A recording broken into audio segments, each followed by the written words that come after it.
हाँ या ना? कहती है कि नहीं कहती? लेकिन जब प्रार्थना सेल्फ सेंटर्ड है, पहली प्रार्थना जब आप वचन में बैठे, प्रार्थना में बैठे, आपकी पहली प्रार्थना होनी चाहिए, परमेश्वर मैं तुझे और जानना और समझना चाहता हूं। दूसरी प्रार्थना होनी चाहिए, परमेश्वर मैं तेरे वचनों की गहराई को समझना चाहता हूं। तीसरी प्रार्थना आपकी गैर भाषा होनी चाहिए। चौथी प्रार्थना आपकी कमियां कमजोरियां होनी चाहिए कि परमेश्वर ये मेरी लाइफ की कमजोरी है जिससे मैं बाहर आना चाहती हूं, बाहर आना चाहता हूं। पांचवी छठवीं प्रार्थना फिर भी आपकी यही होनी चाहिए कि तू लोगों को बचा, मेरे घराने को बचा, हमारे उद्धार को और तू फैला परमेश्वर। और फिर आप अपनी प्रार्थना रखो जो रखनी कि परमेश्वर अगर तू चाहे तो ये भी हो सकता है, अगर तू चाहे तो मेरा वीजा भी आ सकता है, अगर तू चाहे मेरा लंगड़ापन भी ठीक हो सकता है, मुझे बेबी मिल सकता है, सब कुछ हो सकता है तेरे नाम में। पर आपकी पहली प्रार्थना ही ऐसी है जिससे परमेश्वर को लगता है कि आप सिर्फ सेल्फिश लोग हैं और अपने मोटिव्स को आप मेरे से पूरा करवाना चाहते हैं। बस आपको कंटेनर से प्यार नहीं, लेकिन जो कंटेनर के अंदर चीजें हैं आपको उससे प्यार है।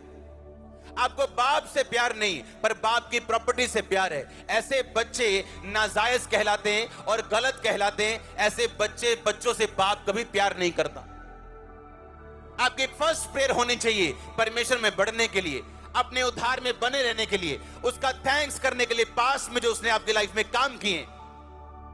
जब परमेश्वर ने देखा यहोजकेल तूने बड़ी बुद्धि के साथ उत्तर दिया है, बड़े दिमाग से उत्तर दिया तूने आत्मा से कि मैं नहीं जानता परमेश्वर क्या ये हड्डियां जी सकती कि नहीं। परमेश्वर ने कहा तू भविष्यवाणी कर कि ये हड्डियां जी उठें।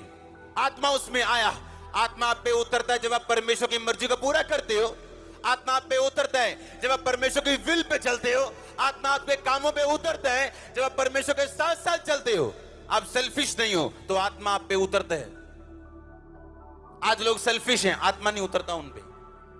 उनका सारा ध्यान इस बात पे, जैसे ये बहनें आजाद हुई, मुझे भी प्रभु आजाद करे। जैसे उस भाई को परमेश्वर ने ब्लेस किया लाखों के घरों से, मुझे ब्लेस करें। उन्हें कोई ध्यान नहीं कि क्या आज मैं प्रेयर करके आया हूं, मेरी बाइबल पूरी है, पवित्रता ही सही है, मैं सब कुछ कर रहा हूं, आज मैं संडे प्रभु के घर में हूं या नहीं। नहीं, इन बातों की और कोई ध्यान नहीं। इसका मतलब हम वही हैं जिसके बारे में वचन कहते हैं कि तूने मांगा और पाया नहीं, इसलिए कि तू व्यभिचार में उड़ा दे। हीलिंग देने के लिए प्रभु तैयार है, लेकिन हीलिंग के बाद करोगे क्या? चंगाई देने के लिए वो तैयार है, आपको डिलीवरेंस छुटकारा देने के लिए तैयार है, लेकिन करोगे क्या उसके बाद? कुछ लोग आज पवित्रता ही में है, पता क्यों? क्योंकि शैतान के अटैक होते हैं उन पे, दुष्ट आत्मा के। लड़कों के पास जाने के लिए टाइम नहीं है उनके पास, लेकिन जैसे ही वो दुष्ट आत्मा से चर्च में आके फ्री हुए, अब फ्रेंडशिप कर रखी। तो क्या थे आप बीमार अच्छे थे, आप बचे हुए तो थे, आप स्वर्ग तो जा रहे थे। तो ऐसा परमेश्वर को मौका मत दो कि वो आपको ज्यादा बीमार रखना उत्तम समझे आपको चंगाई देने से। आपको ये भी बताना है अपनी चंगाई छुटकारा लेने के बाद कि आप बेटर हुए अपनी स्पिरिचुअल लाइफ में भी, उसको लेने के बाद आप अच्छे हुए उससे भी। प्रेयर बड़ी है आपकी, बाइबल रीडिंग बड़ी है आपकी, चर्च में आप ज्यादा आए, आपने प्रार्थना ज्यादा की है, आपको थैंक्स करना है परमेश्वर का। पुराने टाइम में मुंह से थैंक्स करना नहीं चाहते थे, थैंक यू गॉड। बकरियां लेके जाते थे, हाँ, भेड़े लेके जाते थे, अपने कर्मों से थैंक्स करते थे। वो एफर्ट से, पैसों से थैंक्स करते थे, और परमेश्वर को मालूम था ये रियल थैंक्स है। आमीन, आमीन। पहला पॉइंट जो आपको मानना है वो ये है, आपकी प्रार्थना सेल्फ सेंटर्ड नहीं होनी चाहिए।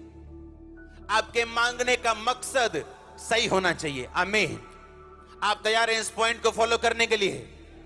आमीन। छोटा ऊंचा चाहिए सब सेक्शन से और ऑनलाइन से। हालेलुया।